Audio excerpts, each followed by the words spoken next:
Nous devons apprendre à être conduits par l'Esprit de Dieu afin de savoir comment choisir le bon compagnon, la bonne personne pour la vie, pour le mariage.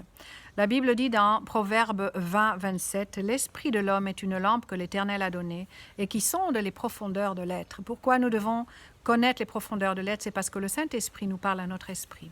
Le Saint-Esprit ne parle pas à nos émotions. C'est pour ça que nous ne pouvons pas faire confiance à nos émotions. Peut-être tu peux être amoureux ou amoureuse de quelqu'un, mais ce n'est pas les émotions qui nous dirigent. C'est l'Esprit de Dieu qui parle pas à nos émotions, mais à notre esprit. En tant qu'enfants de Dieu, nous pouvons nous attendre à être conduits ou dirigés par l'Esprit de Dieu.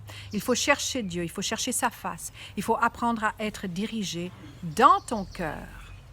Alors, il te conduit à l'intérieur. Pourquoi l'intérieur? Parce que c'est ton homme spirituel. Dieu est esprit. Et il faut que celui qui l'adore en esprit et en vérité. Pourquoi? Parce que Dieu est esprit. Alors, quand tu l'adores en esprit et en vérité, tu es aussi conduit dans l'esprit et en vérité. Tu dois être conduit par l'Esprit de Dieu dans ton esprit, pas dans tes émotions. Tes émotions, tu ne peux pas faire confiance. Parfois, les émotions sont très hautes et parfois, ça descend. Parfois, tu es heureux, parfois, tu es embêté, tu es frustré, tu es déprimé. Tu ne peux pas faire confiance à tes émotions. Mais tu dois apprendre à faire confiance à l'Esprit de Dieu qui rend témoignage, nous dit la Bible, à notre esprit. Alors, Dieu est esprit. Nous parlons à Dieu parce qu'il est esprit avec notre esprit, pas avec nos émotions. Ça aide les émotions, bien sûr, mais nous parlons à Dieu avec notre esprit. Genèse 1, 27, c'est écrit « Ainsi Dieu créa l'homme à son image. » À l'image de Dieu, nous avons été créés. Donc, nous sommes esprits comme Dieu est esprit. Il nous conduit par notre homme spirituel. La partie de nous qui est née de nouveau, c'est notre esprit. Nous devons savoir comment choisir une personne pour la vie par l'Esprit de Dieu qui va nous parler. Encore une fois, ce n'est pas les circonstances, ce n'est pas notre oncle ou notre tante. Qu'il soit d'accord ou pas, ça n'aide à rien. C'est vrai que ça aide si votre famille est d'accord, ça aide. Mais ce n'est pas ça qui va vous conduire. Faites attention, jeunes femmes, jeunes hommes, faites attention, c'est l'Esprit de Dieu.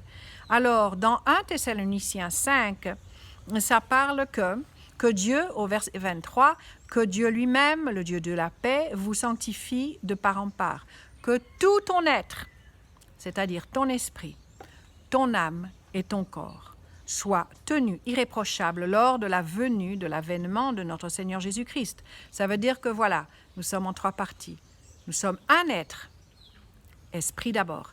Alors, ce n'est pas corps, âme et esprit, d'accord? C'est d'abord esprit, âme, une intelligence, des pensées et un corps.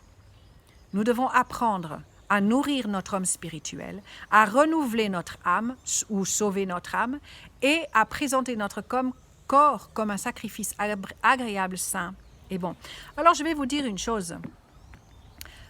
Si vous voulez être conduit par l'Esprit de Dieu, mettez la parole de Dieu en pratique. N'allez pas coucher à droite à gauche. Si vous n'êtes pas marié, gardez-vous vierge.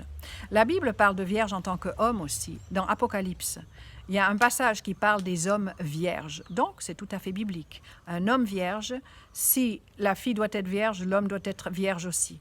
Ça, c'est la parole de Dieu. Maintenant, si tu vas coucher avec la fille, arrête. Mais comment est-ce que tu peux même entendre l'Esprit de Dieu?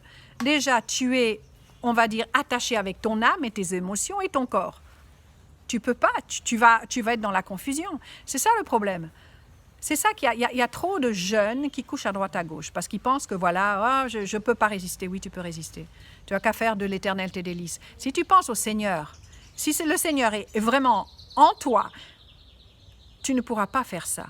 Moi, je me rappelle, jamais que j'ai pensé d'aller coucher avec quelqu'un avant d'être mariée, jamais. J'ai été vierge quand je me suis mariée, je n'ai connu qu'un homme et c'était mon ancien mari. Et c'est tout. Il n'y a rien, c'est mon témoignage, gloire à Dieu. Si tu n'as pas pu faire ça, maintenant tu vas faire cela. Et tu vas laisser Dieu te faire de toi vierge.